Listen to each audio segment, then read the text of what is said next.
سلام کے جواب میں ابھی وہ جوش نظر نہیں آیا جو گورکھپور کے نوجوانوں میں ہوتا ہے۔ میرا خیال ہے کہ شاعری میں ضرور آئے گا جب میں شعر پڑھوں گا۔ بہت سے شعر پڑھنے تھے اور جو میں نے سوچا بھی نہیں تھا،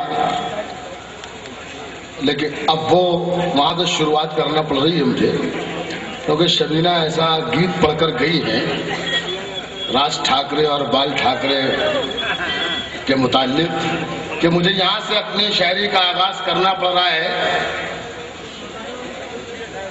شکایت دیکھیے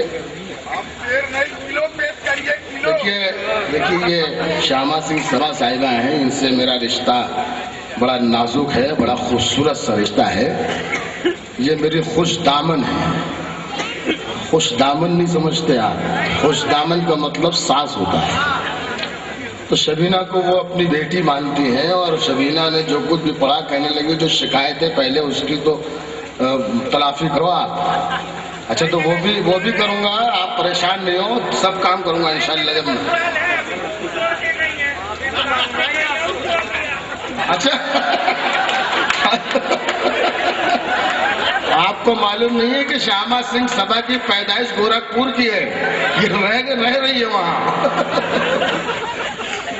جسٹس صاحب تشریف فرما ہے، ڈاکٹر عزیز صاحب ہے، بہت معزز شخصیات۔ چلیے مشاعرے کو مشاعرہ بنا لیجئے ایک بار پھر۔ یہیں سے بات اپنی شروع کرتا ہوں جہاں سے شبینہ چھوڑ دی گئی ہیں، وہاں سے میں اپنی بات شروع کرتا ہوں۔ یہ لوگ جو آ رہے ہیں ان کو بٹھا لیجئے، بیٹھ جائے بھائی۔ اچھے شعر ہے ہی نہیں ہمارے پاس، اسی لیے تو پہلے بٹھا رہا ہوں۔ حد میں دوزخ کی یہ جنت نہیں دیکھی جاتی، بیٹھ جاتے۔ پڑھنا جو چاہ رہا تھا، ماحول تھوڑا سا ذرا وہ ہو گیا، تو ذرا سا 2-3 شعر پڑھ دوں، اس کے بعد وہ پڑھتا ہوں۔ 2-3 شعر یہ پڑھ دیتا ہوں کہ حد میں دوزخ کی یہ جنت نہیں دیکھی جاتی، حد میں دوزخ کی یہ جنت نہیں دیکھی جاتی، ہم سے بازار میں عورت نہیں دیکھی جاتی۔ حد میں دوزخ کی یہ جنت نہیں دیکھی جاتی، ہم سے بازار میں عورت نہیں دیکھی جاتی، اور ایک دوشیزہ نے پھر باندھ لیے ہیں گھنگرو، گھر میں فاقہ ہو تو غیرت نہیں دیکھی جاتی۔ لیکن شعر واقعی اچھا تھا، شعر واقعی اچھا تھا۔ اور گورکھپور تو میں زندگی میں بھول ہی نہیں سکتا، کیونکہ آج جو کچھ بھی ہو یہ گورکھپور کی بدولت ہے۔ میں نے اپنی زندگی کا پہلا یا دوسرا مشاعرہ جب مجھے کوئی جانتا بھی نہیں تھا، تب میں نے گورکھپور میں پڑھا تھا، اور عمر قریشی صاحب کی نظامت تھی، اور عمر قریشی صاحب نے اس کے مجھے سننے کے بعد یہ بیٹھے ہوئے یہاں پر ابھی شکیل فراز، انہی سے کہا تھا کہ اس لڑکے کا ایڈریس لے لو۔ اس زمانے میں ٹیلی فون یا موبائل نہیں ہوا کرتے تھے، اس لڑکے کا ایڈریس لے لو۔